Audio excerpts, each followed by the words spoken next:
We'll begin here, kicking off the show by looking back at one of the older stories. We know that weed control is certainly crucial when it comes to crop production. And while cultivation and herbicides can help to mitigate these problems, weed flaming stands out as an interesting alternative. Backyard farmer producer Brad Mills brings us more on this topic. No matter what type of field you have, battling weeds can cost you time and money, and really try your patience. Over the years, different products have been introduced to the market, but oftentimes the weeds will win out. According to Dr. Stephen Knezevic, a weed scientist with the University of Nebraska Department of Agronomy and Horticulture, 6 weed species have developed a resistance to Roundup, a common herbicide. We've been using Roundup Ready technology for the last 20 years or so.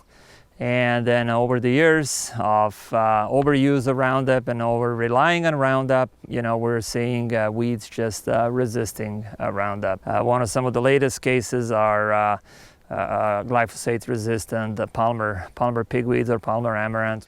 Now many farmers are turning to flame weeding or flaming. It's a method that in the past has been used primarily in organic agriculture.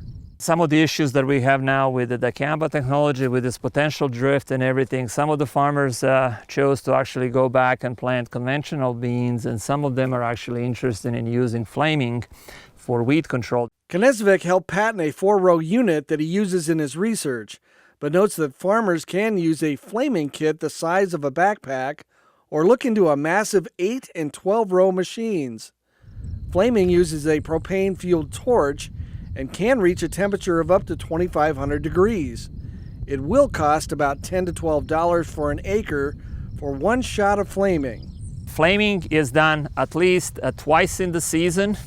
You can start off early by planting the crop, let the crop come up, let the weeds come up, and then you can do some rotary homing, you can do some cultivation, or you can do the first shot of flaming. And with all this technology, it's important to understand your crops and how the flaming process works.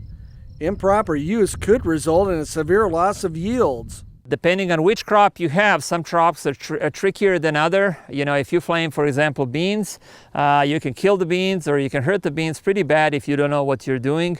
Corn is all 3 corn types, and sorghum. These are grassy type crops that are pretty resilient to flaming.